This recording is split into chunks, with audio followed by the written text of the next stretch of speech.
A catastrophe, as in one of the worst tornadoes on record, often has a funny way of changing your perspective. I come from Oklahoma. We have disasters all the time. Case in point, James Inhofe, the U.S. Senator from Oklahoma. Back in December, long before Monday's catastrophe, Senator Inhofe adamantly argued against a federal aid package following Hurricane Sandy, claiming it was a, quote, slush fund filled with pork. $60 billion, and there's something for everyone in there. We shouldn't be talking about it right before Christmas and use this as an excuse to take us right up to Christmas.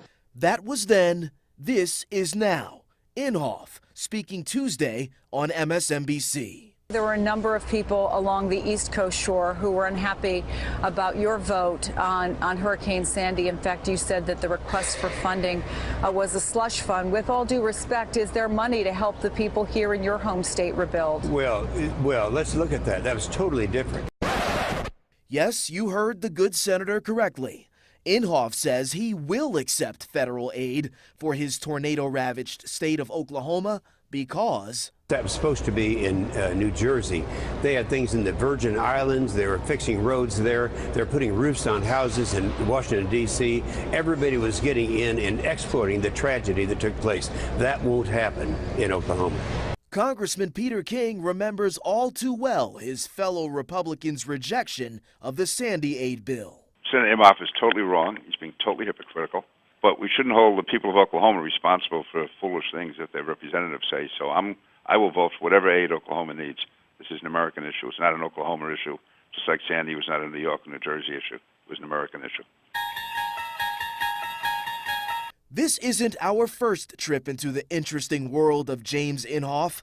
Listen to him talk to a Huffington Post reporter last month about gun control and the dozens of families victimized in the Newtown, Connecticut school shootings. I think it's so unfair of the administration to hurt these families, to make them think this has something to do with them, when in fact it doesn't. And this is Senator Inhofe referencing a Bible scripture to explain his position on global warming, which he has famously called a hoax. My point is, God's still up there.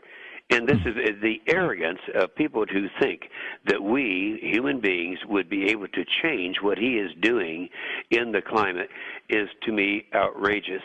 We expect anyone who watched their home wiped off the face of the earth Monday would also disagree with Senator James Inhofe's latest comments regarding financial aid for his home state. First of all, we have everything that we need.